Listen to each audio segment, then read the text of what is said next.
AITA for kicking my sister and her newborn out because she keeps calling my dog dirty?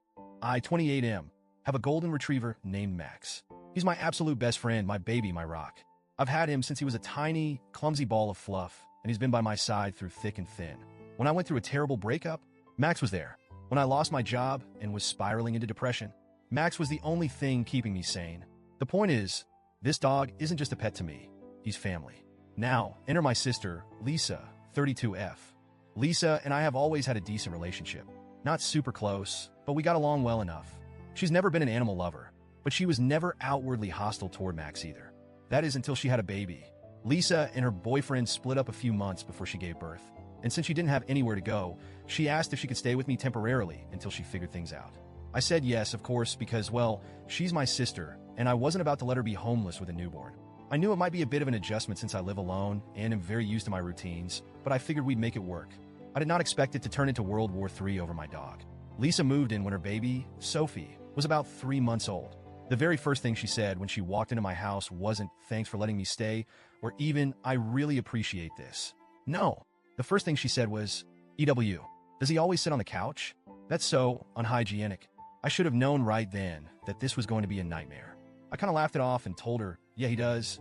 He's super clean, don't worry." She made a face but didn't say anything else at first. Over the next few days, the comments kept coming. Dogs don't belong inside, especially not with a baby around. You know they carry bacteria, right? The baby's immune system is still developing. Can you at least keep him out of the living room while we're in there? I was shocked. I mean, yeah, I knew Lisa wasn't a dog person, but I didn't think she hated them. At first, I really tried to be accommodating.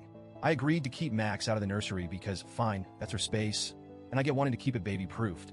But it quickly became clear that wasn't enough for her.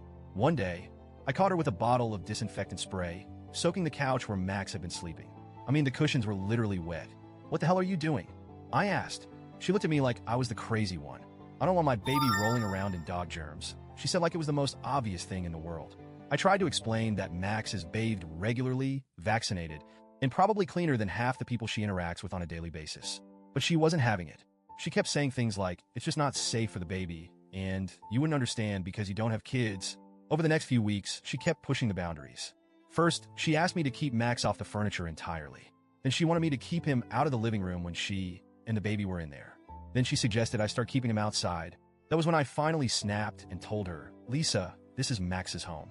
He is not an outdoor dog, and I'm not going to start treating him like he's some dirty street animal just because you have a baby." She acted all offended, like I had just insulted her child, and said, "So you're choosing a dog over your own niece?" I told her it wasn't about choosing anyone. It was about basic respect. I let her into my home, and I was happy to make reasonable accommodations, but I wasn't about to start treating my own dog like a second-class citizen just because she had a problem with him. She huffed and stormed off, but the tension only got worse. The breaking point came about a week later. I had stepped out to grab some groceries, and when I came back, I found Lisa in the living room with Sophie on a playmat, and Max sitting a few feet away, just watching curiously. And then I saw it. Lisa kicked Max away. Not hard enough to injure him, but definitely not just a little nudge. She shoved him with her foot like he was a piece of trash that had wandered too close to her baby. Max didn't react aggressively. He just looked hurt, confused, like he didn't understand what he had done wrong. That was it for me. I completely lost it. I yelled at her, telling her she had no right to treat my dog like that. She started yelling back, saying I was overreacting and that she was just protecting her baby. I told her she had such a big problem with Max. She needed to leave. She started crying, saying I was kicking out a single mother and her newborn over a dog. I told her no, I was kicking her out because she was being disrespectful, rude, and borderline abusive toward my pet in his own home. She packed up her things, well, just a few bags in the heat of the moment, and left crying. She ended up staying with our parents. Now my parents are furious with me. They're saying I should have been more understanding, that Lisa is hormonal and struggling, and that I should have put family first. I keep hearing the same line over and over. A baby's health comes before a pet. And yeah, obviously, if Max was actually a danger to Sophie, I would understand. But he wasn't.